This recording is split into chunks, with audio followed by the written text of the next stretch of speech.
Hello everyone. तो चलिए आज का क्लास स्टार्ट करते हैं। और आज का क्लास आपका वोकैबुलरी थ्रू स्टोरी, ये 8वां दिन हम लोग देखने जा रहे हैं। जिन्हें भी प्रैक्टिस बैच ज्वाइन करने हैं आप इस व्हाट्सअप नंबर पर मैसेज करोगे, मैं आपको वहां पर एक लिंक दूंगा ग्रुप का, वहां से ज्वाइन करके आप डेली बेसिस पर चीज़ों का प्रैक्टिस कर सकते हो। तो आज भी हम लोग क्या करेंगे, नए स्टोरी के साथ चलेंगे। एक नया स्टोरी देखने वाले हैं, बहुत ही बढ़िया। अब मैं इसको शॉर्ट में बता देता हूँ कि आखिर है ये किसके बेस्ट पर, ये स्टोरी किसके बारे में है। ठीक है, देखिए इन जनरल स्टूडेंट क्या पूछते हैं कि what is the best strategy to study 12 hours a day with full concentration, या फिर कह सकते हो उसको शॉर्ट में कि how to study 12 hours a day. Clear. अब यहाँ पर एक बात मैं बताता हूँ आपको। ये स्टोरी खैर मैं बहुत सारे अपने लेक्चर्स में बता चुका हूँ पहले भी शॉर्ट में। आज हम लोग बहुत अच्छे तरीके से देखेंगे। उस समय मैं बस इन जनरल बता देता था। वो जो स्टोरी मैं बताया था कि कैसे मेहनत करना चाहिए, कैसे प्रैक्टिस करनी चाहिए, उसके बेस्ट पर मैं शॉर्ट में स्टोरी आपको बताया करता था। आज उसके बारे में डिटेल में देखेंगे कि आखिर वो कौन से व्यक्ति थे जिसके बारे में मैं पहले से स्टोरी आपको बता चुका हूँ। ठीक है, तो यहाँ पर देखेंगे। चलिए आगे बढ़ते हैं। आगे क्या है यहाँ पर, अब क्वेश्चन के साथ उसका आंसर भी है कि 12 आवर्स कि क्या 12 घंटे। ऑल राइट, ठीक है। Let me narrate the tale of Milo of Croton. मतलब मैं आपको क्रोटन मतलब क्रोटन एक शहर है, और ये जो एक पहलवान की कहानी है उनका नाम होता है मिलो। ठीक है, तो कह रहा है कि मैं आपको क्रोटन के मिलो की कहानी सुनाता हूँ। नरेट का मतलब होता है कहानी बताना या फिर कहानी सुनाना। टेल का मतलब होता है स्टोरी, आप जानते हो। क्रोटन के एक जो मिलो थे उनकी स्टोरी मैं आपको बताता हूँ। And you will discover the optimal strategy your self. यहाँ पर क्या कह रहा है, you will discover the optimal. Optimal का मतलब होता है सर्वोत्तम, बेहतरीन। ठीक है, स्ट्रैटेजी योर सेल्फ, और आप खुद ही सर्वोत्तम रणनीति खोज लेंगे। अब जो बेस्ट स्ट्रैटेजी होता है इस कहानी से आप खुद से ही समझ पाओगे, निकाल पाओगे। इसका समरी मतलब आप निकाल सकते हो, और जो क्या स्ट्रैटेजी है इतने अच्छे पढ़ाई करने के, वो भी आप अच्छे से समझ सकते हो। तो ऑप्टिमल का मतलब ध्यान रखना सर्वोत्तम होता है, बेस्ट होता है। अगला सेंटेंस क्या कह रहा है, देखो इनके शहर के बारे में बता रहा है कि croton is a small town in southern Italy. Croton दक्षिण इटली का एक छोटा सा शहर है। Which was also a Greek colony in the ancient time. मतलब प्राचीन टाइम में ये क्या था, ग्रीक का कॉलोनी था। कहने का मतलब है कि ग्रीक लोगों ने इनके ऊपर शासन किया था। ठीक है, जो प्राचीन काल में एक ग्रीक उपनिवेश भी था। अब आगे बढ़ते हैं। यहाँ पर क्या कह रहा है, देखो यहाँ पर कह रहा है the ultimate luminary of Croton was मिलो। अब यहाँ पर ल्यूमिनरी पहले भी आ चुका है, पिछले स्टोरी में भी। तो ल्यूमिनरी का मतलब होता है एक महान व्यक्ति। ठीक है, अल्टीमेट का मतलब अंतिम रूप से। अब फिर इसको आप कह सकते हो कि बहुत बड़े के सेंस में भी अल्टीमेट लेते हैं। कई बार बहुत बड़े के सेंस में भी अल्टीमेट का इस्तेमाल करते हैं। और जैसे बोलते हैं ना कि अल्टीमेटली मैंने ये प्राप्त कर लिया, मतलब अंततः मैंने ऐसा प्राप्त कर लिया। तो अल्टीमेट का लास्ट के रूप में भी, मतलब अंतिम के रूप में भी इस्तेमाल करते हैं, और बहुत बड़े के भी सेंस में इस्तेमाल करते हैं। तो यहाँ पर कह रहा है कि क्रोटन का जो मिलो जो एक व्यक्ति थे वो बहुत ही क्या थे, महान व्यक्ति थे। ठीक है, अब आगे क्या है, the pre eminent grappler of your. मतलब उस एरा के, योर का मतलब होता है प्राचीन काल। ठीक है, तो प्राचीन काल के बहुत ही प्री एमिनेंट ग्रैपलर थे। प्री एमिनेंट का मतलब होता है पूर्व प्रतिष्ठित, यानी कि बहुत ज़्यादा महान व्यक्ति, प्रतिष्ठित, जिनका काफ़ी मान सम्मान होता है। ठीक है, ग्रैपलर का मतलब होता है रेसलर, यानी कि कह सकते हो पहलवान। ठीक, अगला सेंटेंस है Milo of Croton was an Olympic winner 6 times in a row. मतलब क्रोटन के जो मिलो थे वो क्या थे, बार बार क्रोटन का इस्तेमाल क्यों किया जा रहा है उनके शहर का, क्योंकि वो अपने इस शहर के लिए भी बहुत कुछ किए, है ना। मतलब बहुत बड़े बड़े पुरस्कार जीते, बहुत बड़े बड़े कंपटीशन जीते, इसलिए उनके साथ साथ उनका जो जगह है उसका भी नाम रोशन होना ही चाहिए, है ना। इसलिए यहाँ पर कह रहा है कि Milo of Croton was an Olympic winner 6 times in a row. मतलब ओलंपिक में 6 लगातार बार उन्होंने क्या किया, ओलंपिक का विनर रहा, है ना। अब आगे बढ़ते हैं। ये है उनका फोटो। इस फोटो से भी आप लोग अंदाज़ा लगा सकते हो कि किस बारे में ये स्टोरी होगा, पहले मैं बता चुका हूँ वैसे भी। अब जरा देखिए, एक एक करके पढ़ते हैं। यहाँ पूरा ही एडिशनली मतलब इसके अतिरिक्त, मतलब क्या, वो जो 6 बार लगातार जीते थे ओलंपिक में, इसके अतिरिक्त उन्होंने क्या क्या जीता है इसके बारे में बता रहा है क्लिंच्ड न्यूमरस एस्टीम्ड एथलेटिक एक्कोलेड्स। यहाँ पर बोल रहा है कि इसके अतिरिक्त उन्होंने कई प्रतिष्ठित एथलेटिक पुरस्कार भी जीते। एक्कोलेड्स का मतलब होता है पुरस्कार, एस्टीम्ड का मतलब होता है प्रतिष्ठित, और क्लिंच्ड का मतलब होता है जीतना। क्लियर? तो इसके अतिरिक्त उन्होंने कई प्रतिष्ठित एथलेटिक पुरस्कार भी जीते। फिर अगला क्या कह रहा है, securing victory in 32 wrestling contest. अब यहाँ पर बोल रहा है 32 कुश्ती प्रतियोगिताओं में भी जीत हासिल की। एंड नॉस्ट, नॉस्ट का मतलब होता है हासिल करना, अचीव करना। और सिग्निफिकेंट, सिग्निफिकेंट का मतलब बहुत ही इंपॉर्टेंट, बहुत ही बड़ा। मिलिट्री कॉन्क्वेस्ट, मिलिट्री का मतलब सैन्य होता है, कॉन्क्वेस्ट का मतलब होता है विजय, है ना। तो विजय हासिल किया। नॉच का मतलब हासिल करना, और कॉन्क्वेस्ट का मतलब होता है विजय प्राप्त करना। फॉर हिज नेटिव लैंड, अपनी मातृभूमि के लिए। नेटिव लैंड का मतलब जो जहाँ का परमानेंट निवासी होता है, उसका जो जगह है उसके लिए कहा जाता है कि ये फलाने जगह का नेटिव है ना। तो नेटिव लैंड का मतलब मातृभूमि समझ लो शॉर्ट में।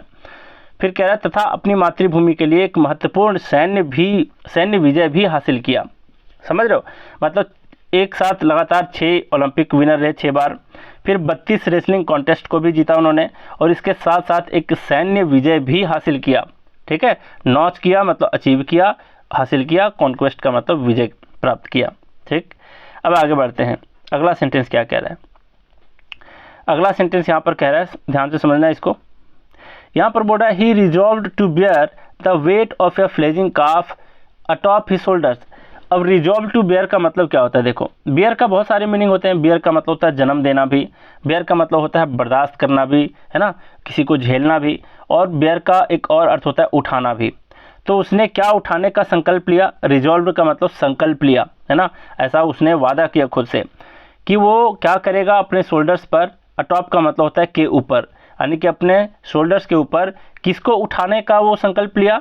फ्लेजिंग काफ। फ्लेजिंग का मतलब होता है नवजात, है ना। कोई भी बच्चा जब छोटा होता है, बहुत ही जब जन्म लेता है, उसके बाद नवजात शिशु कहते हैं उसको।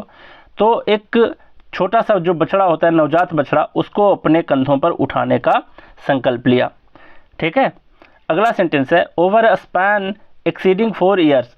मतलब 4 साल से कहीं ज़्यादा के समय तक उन्होंने क्या किया? ही बोर द क्रिएचर डेली। यहाँ पर बोर का मतलब है उठाया, है ना। उस क्रिएचर को, यानी उस प्राणी को डेली बेसिस पर उसने उठाया, 4 साल से भी अधिक। फिर अगला क्या है यहाँ पर? Amidst the mockery of onlookers the young calf gradually matured into a full grown ox and Milo burgeoned in strength and prowess with each passing day. यहाँ पर क्या अर्थ हुआ इसका? कि ऑन लुकर्स का मतलब होता है दर्शक, देखने वाले। अब कोई भी काम करते हो तो आपके गली मोहल्ले में बहुत सारे लोग देखने वाले होते हैं, मजाक उड़ाने वाले भी होते हैं। तो वही कह रहा है कि लोगों के, मतलब ऑन लुकर्स का मतलब लोग, है ना, दर्शक, देखने वाले। लोगों के मजाक के बावजूद भी, मौकरी का मतलब उपहास, मजाक, है ना, उसके बीच में उन्होंने क्या किया? मतलब लोगों के मजाक के बीच में क्या क्या होता गया? वो जो अंग काफ था, छोटा जो बच्चा था, जो काफ था, बछड़ा था, वो ग्रेजुअली मैच्योर हो गया एक फुल ग्रोन ऑक्स में। मतलब धीरे धीरे वो बड़ा हो गया, बैल बन गया, है ना, वो बछड़ा बैल बन गया। और उसके साथ साथ क्या हुआ? उसके साथ साथ हुआ कि मिलो बर्जियोन्ड इन स्ट्रेंथ। बर्जियोन्ड का मतलब होता है ग्रो रैपिडली, है ना, ग्रो फास्ट। तो उसका जो स्ट्रेंथ था, इन प्राविस, प्राविस का मतलब होता है ताकत, है ना। तो स्ट्रेंथ मतलब ताकत, प्राविस का मतलब भी ताकत, पराक्रम। तो उसके ताकत और पराक्रम में भी डेली बेसिस पर क्या हुआ? बहुत ही फास्ट तरीके से उसका स्ट्रेंथ बढ़ गया। विथ ईच पासिंग डे, हर एक गुजरते हुए दिन में उसका क्या हुआ? एक तो बछड़ा आपका फुल ग्रोन ऑक्स हो गया, दूसरा कि इनका रैपिडली इनका क्या हुआ? स्ट्रेंथ और प्रावेश, यानी कि पराक्रम और ताकत में बहुत ज़्यादा रैपिडली ग्रोथ हुआ, है ना। तो बर्जियोन्ड का मतलब रैपिडली ग्रोथ, और प्रावेश का मतलब ताकत, है ना, पराक्रम। अब चलिए आगे देखते हैं अगला सेंटेंस क्या कह रहा है। यहाँ पर कह रहा है, यहाँ है व्हाट एन ऑसम आइडिया। क्या शानदार विचार है ना। अब समझने वाली बात है कि अगर हर कोई चाहेगा, अब यहाँ से आपको समझना चाहिए इस स्टोरी का सार। इसका सार ये है कि आप कोई भी बड़े काम को उठाते हो ना, तो सीधा पहाड़ तोड़ने की मत सोचो।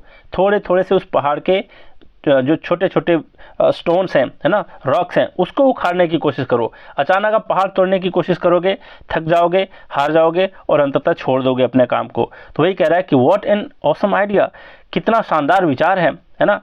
अब कितना शानदार विचार है आप लोग समझ ही रहे हो कि एवरी डे व्हेन मिलो ओ कप, है ना, हर दिन जब मिलो उठता, ही लिफ्टेड द काफ, तो वह बछड़े को उठाता, put it on his shoulders, उसे अपने कंधों पर रखता, and carried it around all day, है ना, और पूरे दिन उसे इधर उधर ले जाता।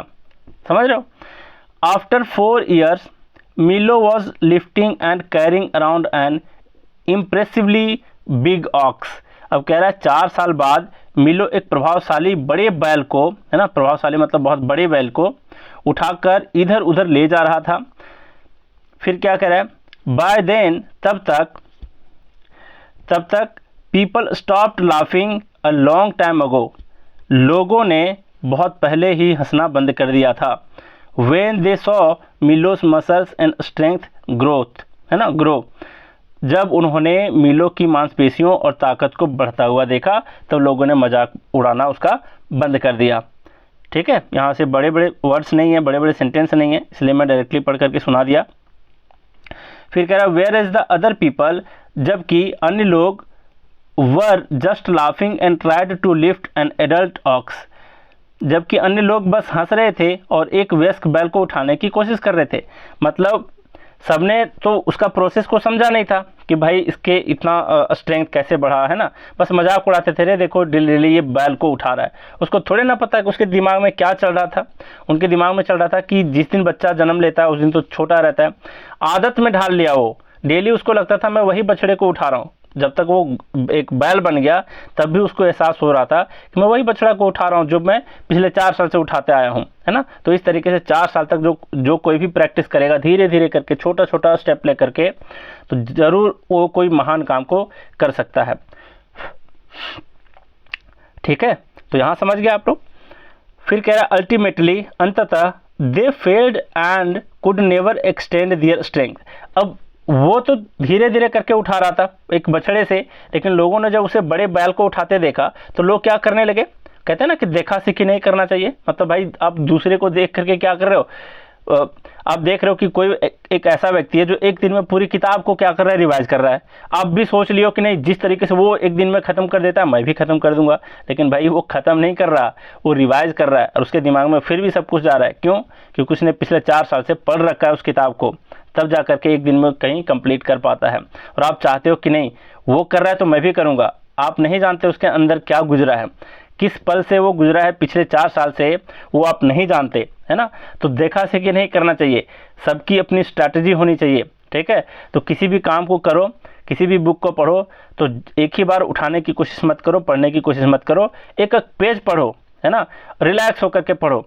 लेकिन जैसे हमेशा मैं सुनाता हूँ ना अपने लेक्चर्स में कि धीरे धीरे रे मना, धीरे सब कुछ होए, माली सींचे 100 घड़ा, ऋतु आए फल होए। तो धीरे धीरे से आपको क्या करना है, प्रैक्टिस करना चाहिए। जब मतलब कोई भी जो फूल फल लगता है वो अचानक नहीं लग जाता, माली उसको 100 घड़े पानी तक क्या करता है, सींचता है, तब जा करके कहीं फल और फूल लगते हैं। क्लियर।